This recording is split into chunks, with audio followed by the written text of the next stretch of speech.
Habits don't just happen, they're formed because there's a need, either consciously or subconsciously, to achieve something from fear or desire. Power to Live More with Joe Dodds. Welcome to the Power to Live More podcast, all about productivity, organisation, well-being, energy and resilience.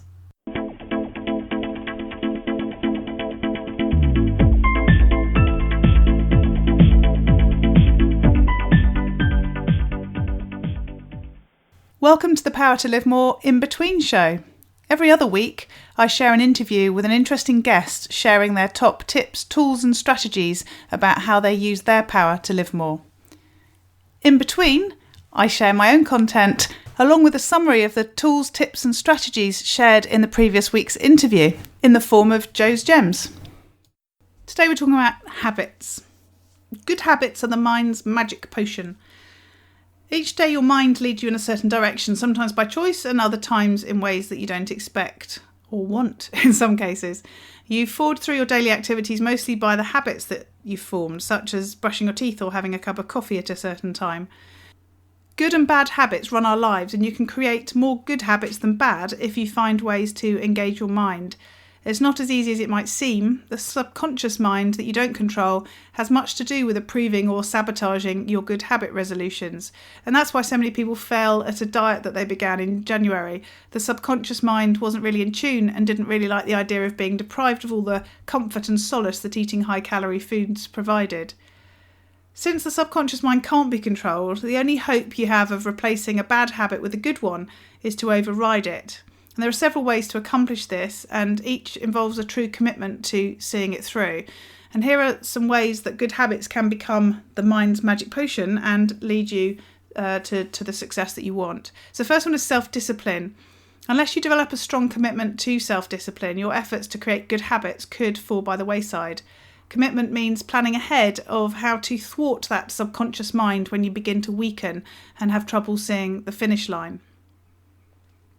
Engage in the hardest tasks during your most productive time. If you're more productive in the mornings, engage in activities that are the most difficult then. And then you can quickly turn those into lasting habits if you keep repeating those activities on a regular basis. Quickly replace negative thoughts with positive ones. Negative thoughts can seem to come from nowhere. It's really your subconscious mind putting buried emotions into your conscious mind. Don't let them linger and sabotage your progress. Positive thoughts are like a magic potion to help you build positive habits. So keep trying to keep your mind positive and replace those negative thoughts. Identify what you want. When your desires are firmly embedded in your mind, it's more difficult to be led astray. So try to get a vivid picture of what success will look like when you achieve it, and keep that image in front of you when you're tempted to go back to your old ways. Meaningful and lasting change can only succeed if you engage your mind and turn that into the magic potion for achieving what you want. So the good habits you form with your mind can lead the way to success and help you overcome obstacles that are sure to get in your way. How to create lasting good habits. Those who live with an abundance of good habits are usually known as heroes. The power achieved from having good habits that affect your body, your lifestyle, your business are the ones that make you a winner, smarter, stronger, and more able to face life's challenges. If you're a victim of bad habits and want to break out of the cage you find yourself in, creating good habits that will serve you wisely is the best way to do it. Here are some tricks that successful people use to create good habits that will last forever and lead you to the success that you desire. So firstly, never quit. Don't give up on yourself. If you want to be a success in business, in your life, develop a plan and stick to it, only changing it when you find that a part of it doesn't work for you. Eventually your good habits will make it happen. Be specific about a plan. Whether it's a plan to exercise more or create an online business, have a plan that's specific, including the dates when you'll begin and the route you'll take to get to the finish line. Also include obstacles you might encounter and how you're going to deal with them. Use affirmations. Positive affirmations, positive sentences you recite about yourself and your journey, can help embed good habits in your brain. Use them first thing in the morning and the last thing before you go to bed to keep yourself upbeat and encouraged. Create steps that will reinforce the good habits. For example, if you want to succeed in weight loss, you could take steps to prepare healthy meals and snacks ahead of time. It also helps to clear your kitchen and fridge from unhealthy foods. feed your unconscious mind. The conscious part of your mind is what you're usually focused on. Things like what you say and react to are a product of your conscious mind, while the unconscious takes over your emotions and the automatic reactions, such as driving on the road or brushing your teeth before bed. To create lasting good habits, you must cater to both the conscious and unconscious parts of your mind. Your unconscious mind must be convinced of your plans for creating good and lasting habits before your conscious mind can perform the actions to make them succeed. So that means you need to do quite a lot of planning ahead and thinking about what you're trying to do, why you want to do it, and building all of that in as you decide on the things that you want to do.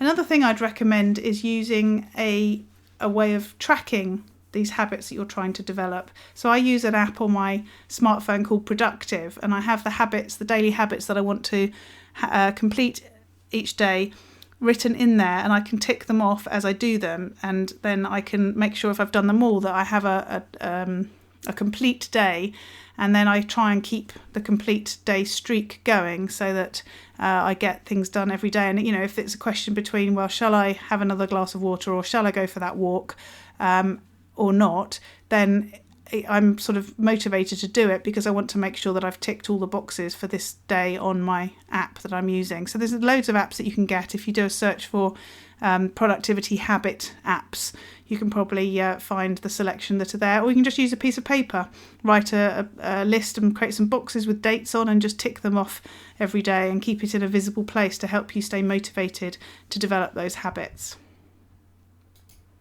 So there are myths and truths about forming both good and bad habits. You might think it is easier to form a bad habit than a good one, but in most cases that isn't true. Bad and good habits are equally difficult to change. For example, if you're a smoker, you probably had to inhale a lot of cigarettes before you got the hang of it and could do it without coughing, but you persisted and finally developed a bad and addictive habit. To break the smoking habit and create healthy ones, you're not only going to have to deal with the habit of smoking at certain times, such as in the morning or after a meal, you've also got the addictiveness of the nicotine. Habits don't just happen, they're formed because there's a need, either consciously or subconsciously, to achieve something from fear or desire. Bad habits can affect relationships, your career and your health, so you need to know the difference between the scientific facts of habit forming and the myths associated with it. The self-help book Psycho-Cybernetics by Maxwell Maltz proposed that a true habit can become a valid part of your life in 21 days. The theory is based on experience and not clinical facts, but the theory has been backed up many times in other forums. Having said that, it's also been debunked completely in lots of forums as well. So it may not work for everyone, but it may be a good starting point to think about doing something for 21 days. A scientific fact about making or breaking habits is that if you want to change a habit, the new behaviour must become automatic. To form habits that are automatic, they must be repeated many times, much like teaching a dog to fetch. As the dog becomes familiar with the process of throwing a stick or ball and catching it, he'll automatically get ready as soon as he sees you pick the ball up. The habits we form are carved into the neural pathways of the brain, and only through repetition will that carving become deeper and more embedded. It's interesting that the carvings that make up the bad habits that you're trying to break never completely disappear, although they do become fainter with the passing of time. People who've quit smoking many years before can slip right back into that bad habit if provoked. The reason most diets don't work is that the habits of eating high-calorie food is ingrained in the brain and in the habits of eating. A diet must become a repetitive lifestyle rather than a 2-week weight loss miracle. That's why a lot of people talk about a lifestyle change rather than diet nowadays. So scientifically, habit breaking or habit forming can only be accomplished by repetitive actions and much desire to make or break the habit. So here are some tips to help with your habit forming. So maybe change one habit at a time. Trying to quit smoking and eating junk food at the same time is setting yourself up for failure. Any addictive habit you have is going to need all of your focus, so just begin with that one habit until it's etched deeply in your brain and then start with another one. So even if it's something that isn't addictive and it's quite a small thing to do, then just do that one thing, and you can do one small thing every day for a period of time quite easily before it then starts to get ingrained. So take baby steps. So baby steps rather than giant leaps, and you can get where you want to get quite a lot faster sometimes, I think, with lots of little baby steps, because you just keep moving gradually in the direction that you want to go. Whereas if you try and take big leaps, maybe that works to begin with, but quite often you get distracted and demoralised and you don't then carry on because it's just too much effort. So maybe if you want to write a book, then commit to writing 2 pages a day rather than trying to write a chapter a day or trying to finish a chapter. Break down whatever it is you want to do into really small steps. Seek help if you think that will help, depending on what it is that you're trying to stop or develop. It might be that it's a healthcare professional, it might be a coach, it might be just a friend who's going to help you to review and focus on that habit that you're trying to either get rid of or form. And don't become discouraged. Everyone's different. It might take longer for you to form a good habit than others. Some people might just seem to breeze through it.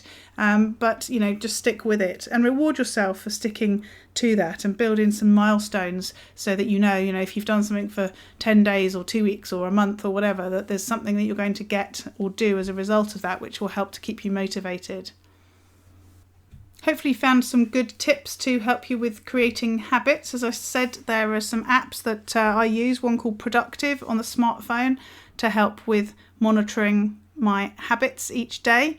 Also, if doing something in small baby steps with accountability with other people is of interest to you, then you might be interested in going to getstuffdonewithpower.com and checking out my group accountability system where people in a group work to achieve small baby steps every day towards whatever goal they're aiming for and supporting each other through that process.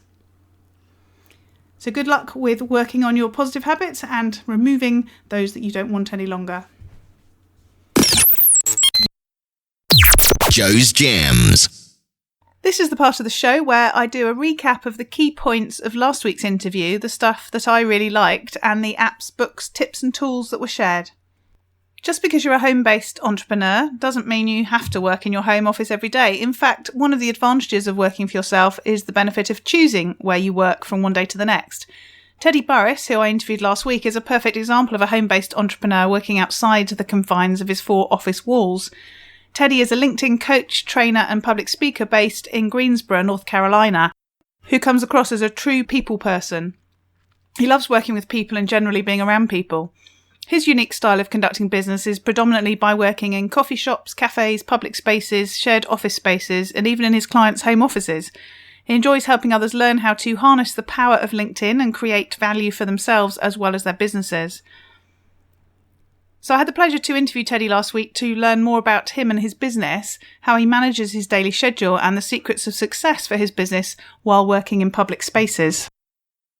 The importance of self-reflection. As a home-based entrepreneur, it can often be very difficult to find the time to reflect on your day-to-day progress, successes and failures, to truly sit down and assess how your actions throughout the day have helped you to elevate your business, determine what mistakes you've made and develop a plan of action to prevent making them again. Many entrepreneurs, in fact, don't realise the positive impact that daily self-reflection can have on their business and overall life. During my conversation with Teddy, he explained his self-reflection process and how it's helped him to make decisions on where he can improve and elevate his business for future success. Tracking the big things. Entrepreneurs wear many hats, especially if you're just starting out and don't have a team supporting you. Sometimes those hats may get shuffled around, mixed up or even lost, which can lead to detrimental effects for your business. So how do you keep track of everything you need to do throughout the day to move your business forward? How do you make sure no hat is left behind, lost or mixed up in the other day-to-day responsibilities you have as an entrepreneur? Teddy shared some of the most critical tools he uses throughout his busy day that have helped him stay on task and organised, whether he's working with clients, giving a presentation or conducting a seminar. So he talked about using the Google Suite, Evernote, Slack, and Dropbox. He says he lives and dies by his calendar, and that's how he keeps track of the things that he needs to do. He doesn't track the minutiae, the little things. He tracks the big things so he can make sure that they get done, and the little things just happen as the day goes on. Keeping self-improvement top of mind. Whether you're looking for ways to improve your mindset as a new entrepreneur or learn from other veteran business owners, entrepreneurs and freelancers, self-improvement and learning from others to improve yourself and your business are critical to your success. Teddy shared some of his favourite ways to improve himself and learn from others, which include reading books and blogs, as well as listening to podcasts and watching videos on YouTube.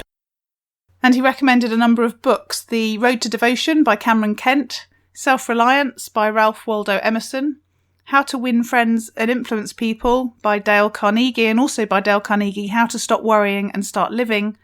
He also mentioned TED Radio, that I listen to quite often as well. The TED Radio Hour podcast is a great one as well. And the Quote of the Day show by Sean Croxton was one of the ones that I mentioned. The value of associations. One of the most critical parts of working for yourself is to understand the value of joining associations, peer groups, and masterminds. Within these groups, you can learn so much about yourself, your industry, and how you want to build your business.